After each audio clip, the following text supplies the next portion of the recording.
The elevator doors opened, and she stepped into the marble-floored lobby, her resume clutched tightly in one hand, her daughter's tiny hand in the other. Every polished surface reflected her anxiety, but also her determination. She had rehearsed this moment countless times. The perfect greeting, the poised smile, the confident stride. But the moment the receptionist saw her child, the air shifted. A flicker of disdain, barely concealed, swept across the woman's face. "You can't bring a child here," she said sharply, gesturing toward the exit. The words cut through the quiet hum of the office, sharp as glass. "This isn't a daycare, come back when." Her daughter tugged at her sleeve, looking up with wide, trusting eyes. Panic surged, shame crept in, like a shadow over every step she had taken to reach this interview. Around her, the other candidates, all suited, all unaccompanied, glanced over, some smirking, others averting their gaze. She could feel judgment like a weight pressing down on her chest. She didn't know it yet, but this moment, the look of disapproval, the subtle yet palpable hostility, was about to become a turning point. A single action would flip the entire outcome, changing not only her career, but the lives of everyone who had ever been told, "You stir not enough." As she hesitated, weighing the choice between leaving her child in the cold hallway, or stepping forward into potential humiliation, the glass doors at the end of the lobby burst open. A figure strode in, commanding attention without a single raised voice. The CEO, a man whose reputation for ruthless efficiency preceded him, yet whose values were far more complex than anyone assumed. His eyes scanned the room, landing finally on her, a single mother caught between societal bias and her own resolve. He paused, letting the moment stretch, and then, in a calm yet unmistakable voice, said, "Why is she being made to leave?" Time slowed. The receptionist's face turned pale. The other candidates shifted uncomfortably, and for the first time since she'd entered the building, the woman felt a spark of hope. Here's what that moment teaches us. Life often puts us in positions where society's rules are stacked against us, yet all it takes is one observer who recognizes potential over prejudice to change everything. But that's not the end of the story, not even close. What followed would test her resilience, expose hidden biases, and reveal a strategy she didn't yet realize she possessed. She didn't know it yet, but the next few minutes would define her career, her daughter's sense of safety in the world, and the very culture of the company she hoped to join. And in that charged silence, one truth became undeniable. Sometimes, the universe waits for courage and timing to collide. She hadn't always imagined her life would look like this. Juggling a full-time job search while raising a child alone, navigating a world that constantly whispered, "You sidder not enough."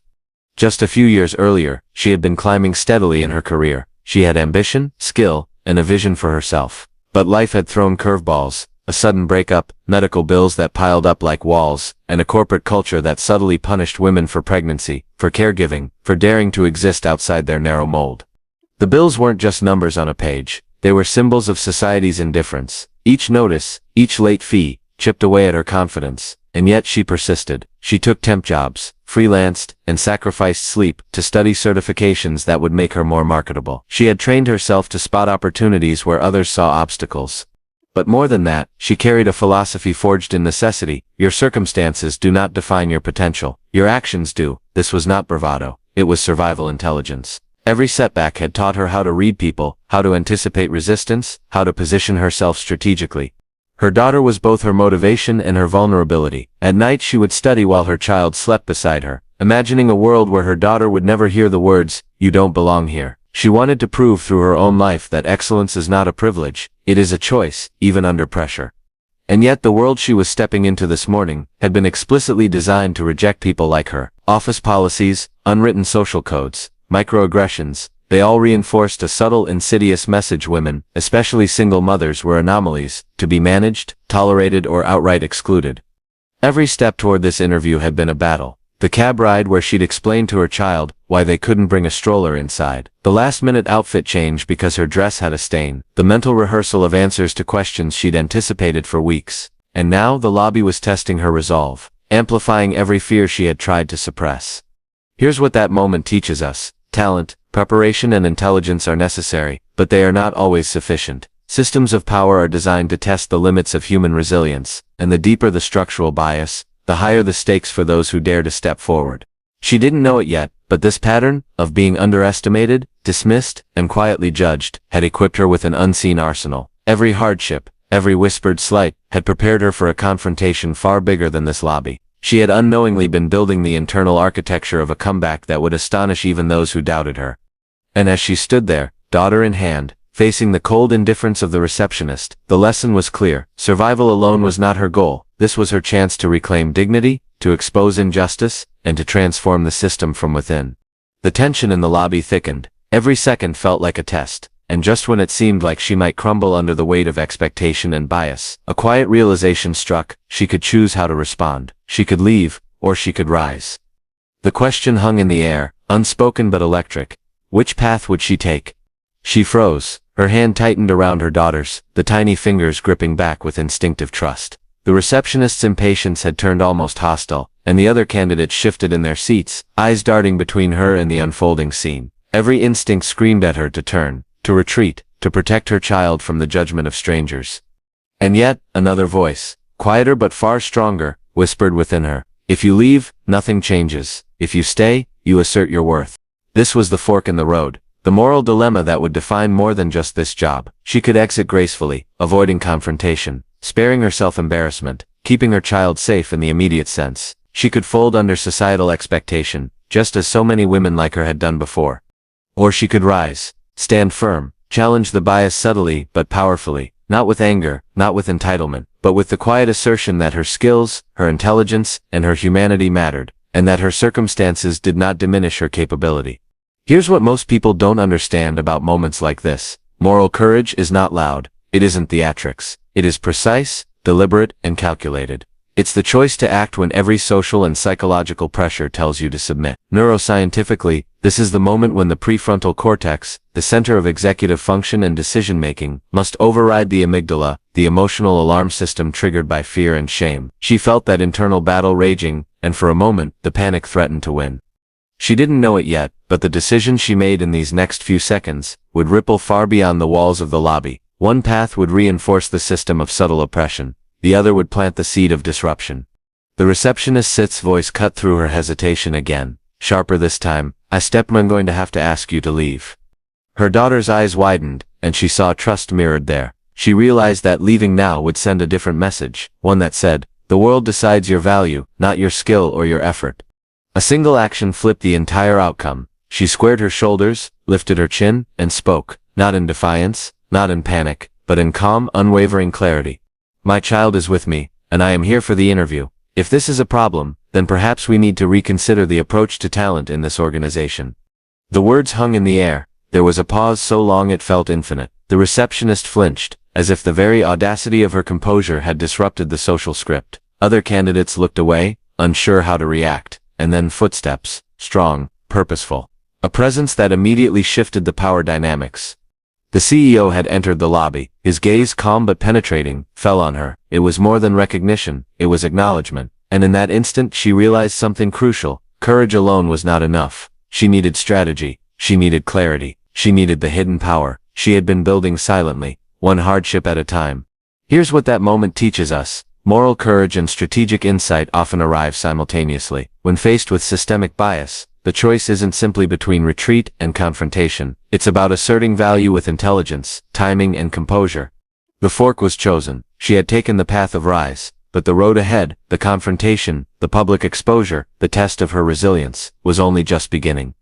As the CEO approached, the air seemed to compress, the lobby falling into a hushed stillness. Most people would have been intimidated by his presence. Most would have faltered, but she felt something else. A quiet alignment of preparation, resilience, and insight. She didn't know it yet, but everything she had endured, the late nights studying, the temp jobs, the microaggressions she had learned to navigate, had forged a kind of intelligence that no resume could capture. Behavioral psychology shows that humans under chronic stress develop heightened observational skills, pattern recognition, reading subtle cues, predicting reactions. All of that had been her silent training. The CEO looked at the receptionist, then back at her daughter, and finally at her. He didn't speak immediately. Instead, he scanned the space, assessing the social dynamics. He noticed the subtle hierarchy in the room, who held power, who deferred, who judged, and in that instant, she realized he had seen what others hadn't. She had a hidden advantage too, her empathy. While most would have been paralyzed by shame or fear, she had spent years developing emotional acuity. She understood people's motivations, their insecurities, and how to respond without anger. She could read tension and de-escalate it, while positioning herself strategically. That combination of emotional intelligence and tactical awareness had become her secret weapon. The receptionist sputtered, flustered. she could feel the shift already. A subtle reversal of power began to unfold. The very system that had been prepared to push her out was now being quietly interrogated. The CEO's eyes lingered on her, and he said, in a voice both calm and commanding, "Have you applied elsewhere? I see potential, but why bring your child here?" Most would have panicked, would have offered an apology or excuse. She paused, measuring her response. Then with the precision of someone who had practiced not just answers but strategy, she spoke.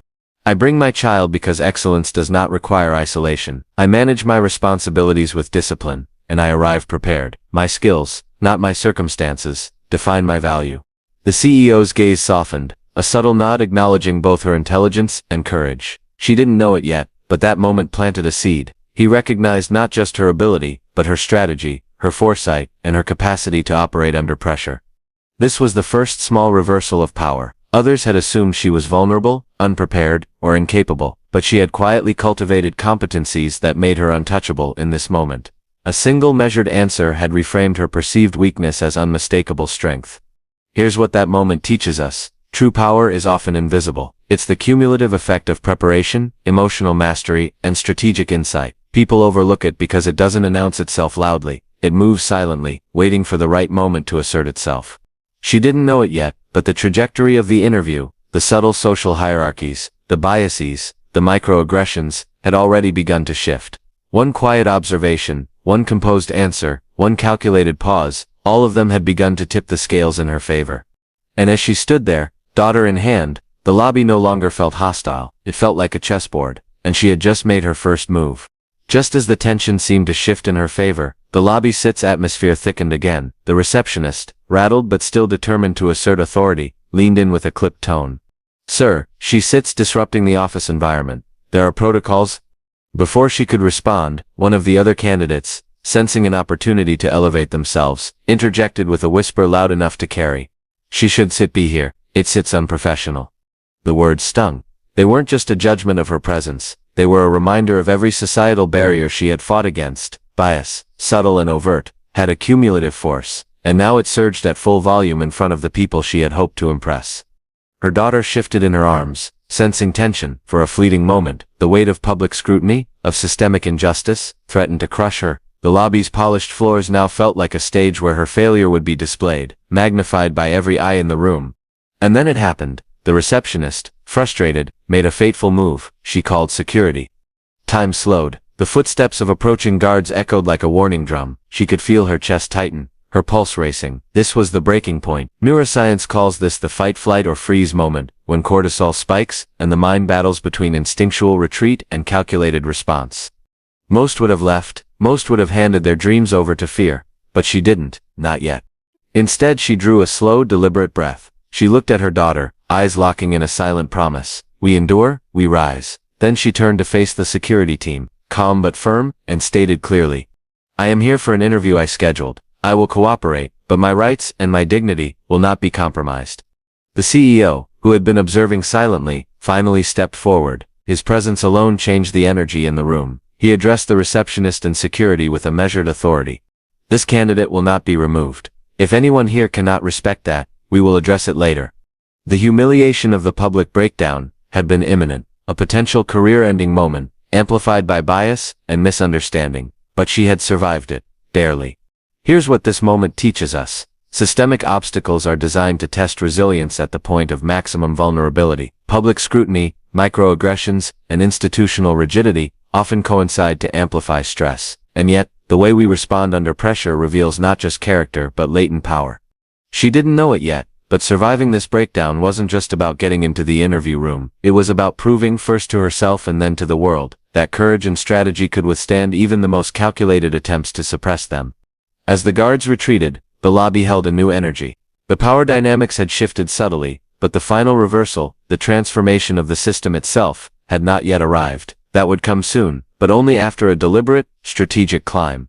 And in that charged silence, one truth became clear. Sometimes the public breakdown is not the end, it is the prelude to a comeback that will rewrite the rules entirely.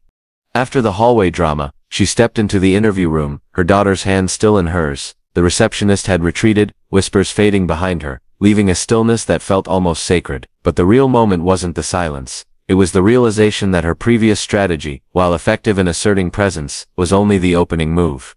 As she sat across from the CEO, he didn't ask the usual questions. Instead, he leaned back, eyes calm, almost assessing her like a chessboard. Then, in a quiet voice he said, "You handled that hallway better than most executives I've seen handle boardroom conflict, but let's talk about what comes next." In that instant something clicked. This wasn't just an interview, this was a test of her entire approach to life, work, and influence. The CEO had seen her courage, her resilience, but now he was inviting her to show her strategic brilliance. She realized her first plan, surviving the lobby, had been reactive. Now she needed a proactive approach, a way to demonstrate value so unmistakable that bias, judgment, and skepticism couldn't survive the light of competence. Here's what happened next. She paused, letting her mind map the room, the questions, the audience. Behavioral science calls this the cognitive reframing moment. By shifting perspective from threat to opportunity, she could leverage the stress hormones coursing through her body to sharpen focus rather than cloud judgment. She began to answer questions, not as a defensive candidate, but as a strategist, highlighting results from past roles, connecting her experience to the company's mission, and illustrating a vision for impact that transcended her personal story. Each answer was layered with insight, demonstrating both competence and foresight. And then, subtly, she introduced what others might overlook, a proposal for inclusion of flexible caregiving policies, framed not as advocacy, but as strategy to enhance productivity and talent retention. She wasn't just demonstrating skill, she was quietly transforming the system. The CEO leaned forward, intrigued. He asked one challenging question after another, each a test of reasoning, patience, and leadership under scrutiny. She didn't falter. Every answer built upon the last, weaving a narrative of capability, foresight, and quiet moral authority. A single insight crystallized in that moment. Her previous setbacks, the hallway confrontation, the public scrutiny, they had prepared her for this precise confrontation. The adversity had sharpened her, primed her for strategic execution. She didn't know it yet, but this was the spark of transformation. One conversation, guided by clarity and purpose, had become the catalyst for a comeback that would not just secure a job, it would disrupt assumptions about who belongs, who leads, and who holds value in systems designed to exclude. Here's what that moment teaches us. Turning points often arrive disguised as routine challenges. The difference between survival and triumph lies in the ability to recognize opportunity, reframe adversity, and deploy insight strategically. As the interview continued, her confidence grew silently, measuredly. The first move had been courage. The second move was strategy, and she was now ready for the climb, the deliberate execution that would make the reversal undeniable. After the interview, she didn't celebrate. There was no visible victory, no applause, no public acknowledgement. Yet, instead she returned to the rhythm she had perfected over years of discipline, methodical preparation, silent observation, and strategic action. She followed up with precise, well-crafted emails, highlighting her insights from the interview and suggesting actionable improvements that aligned with the company's goals. Every message was measured, authoritative, and solution-oriented. No defensiveness, no begging, just competence illuminated by subtle tact.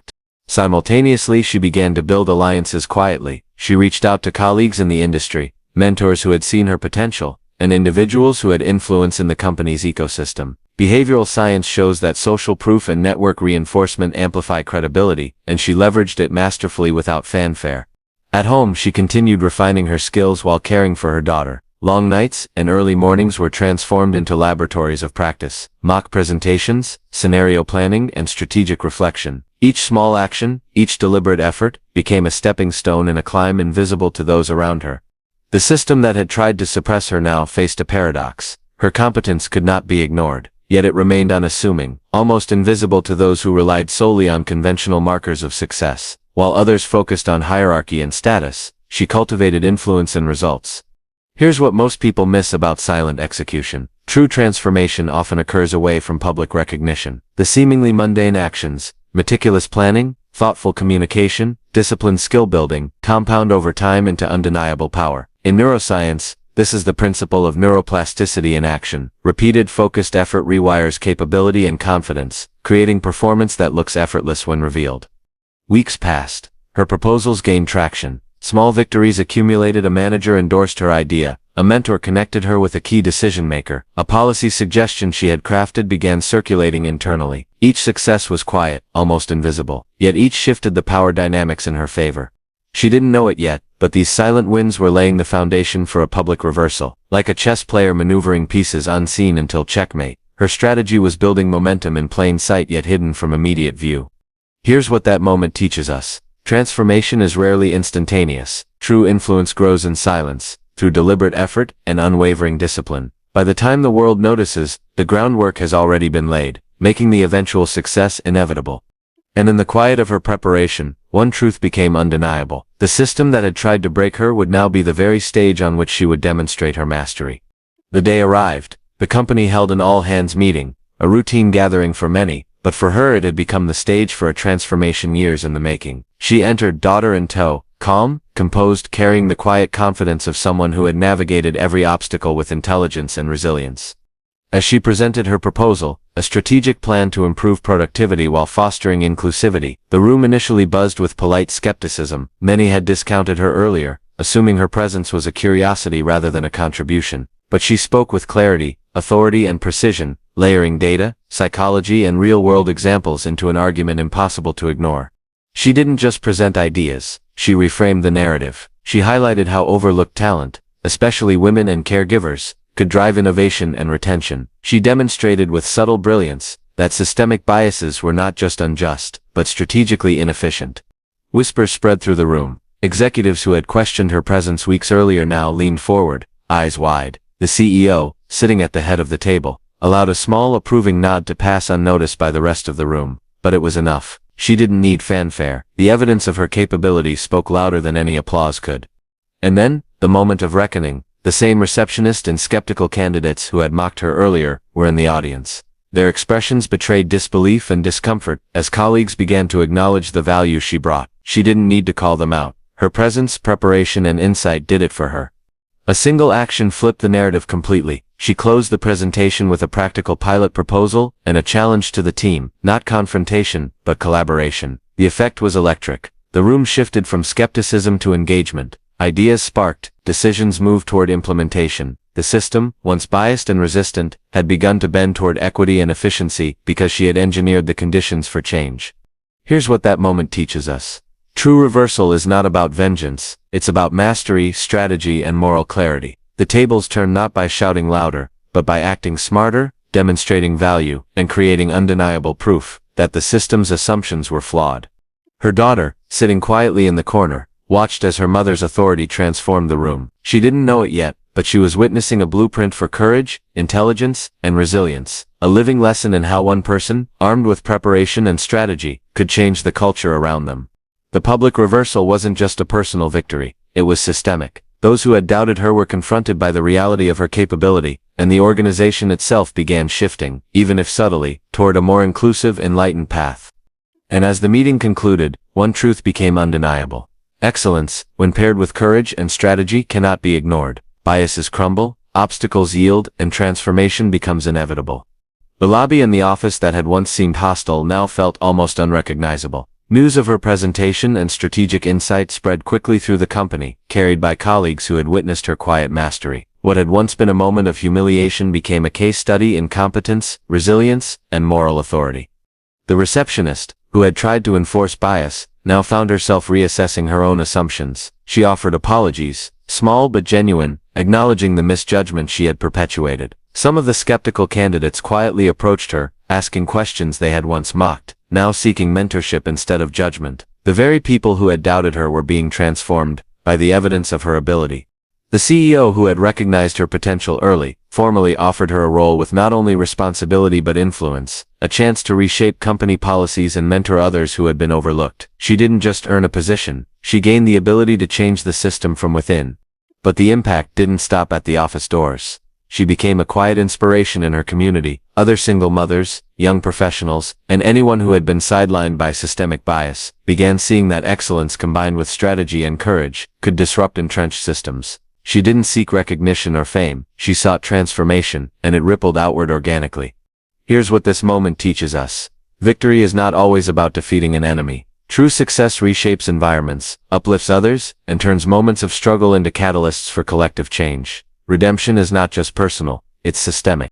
Her daughter, once a silent observer of the lobby confrontation, now witnessed her mother not just surviving but thriving. The lesson was tangible. Adversity does not define you. How you respond defines the legacy you leave. The costs were not zero. She had endured sleepless nights, anxiety, and moments of self-doubt, yet each challenge had been an investment, compounding silently until the system itself yielded. And what was saved? Confidence, dignity, opportunity, not just for herself, but for those who would follow in her footsteps.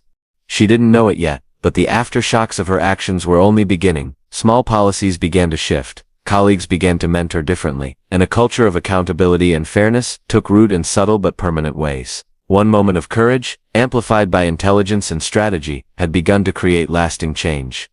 And in that quiet victory, one truth crystallized: the system can be disrupted, obstacles can be overcome, and lives, both individual and collective, can be transformed when action aligns with integrity and insight. Months later, the company felt different. Policies had shifted subtly but meaningfully. Flexible work arrangements, mentorship programs for overlooked talent, and a culture more attuned to potential rather than preconceived notions. She had become a quiet force of transformation, not by demanding change, but by demonstrating what excellence paired with strategy could achieve. Her daughter, now more aware of her mother's strength, walked a little taller. She saw firsthand that courage is not loud or performative. It is deliberate, persistent, and disciplined. And she learned an essential lesson: life will always test you, but the way you respond creates the blueprint for your own legacy. The CEO, once seen as merely an arbiter of power, became a partner in change, a reminder that allies often appear in moments of clarity, ready to support those who act with integrity and intelligence. Here's what this story teaches us. Systems can be challenged, bias can be confronted, and injustice can be redirected when preparation, resilience, and strategy intersect. One person's courage can ripple outward, inspiring transformation in ways that far exceed the individual. She didn't seek recognition, she sought impact, and the impact was profound. Colleagues inspired to act differently, policies reshaped, and a culture beginning to recognize potential over prejudice. The legacy she left was not a title or accolade, but a pathway for others to follow. And now, this lesson is for you. Look at the obstacles in your life, the moments where fear, bias, or doubt threaten to dictate your path. Ask yourself, will you retreat, or will you rise? Will you act strategically, harnessing every skill, every ounce of resilience you possess? Every challenge holds a turning point. Every breakdown contains a spark for transformation, and sometimes, the smallest action, a calm word, a deliberate choice, a demonstration of excellence, can change not just your outcome, but the system itself. If this story resonated with your values, take it with you. Let it guide your decisions, inspire your courage, and remind you that real power is built quietly, strategically, and with unwavering integrity. Like, comment, and subscribe if you believe in the strength of resilience, the wisdom of strategy, and the transformative power of courage. And remember, the next system you encounter could be the one you change.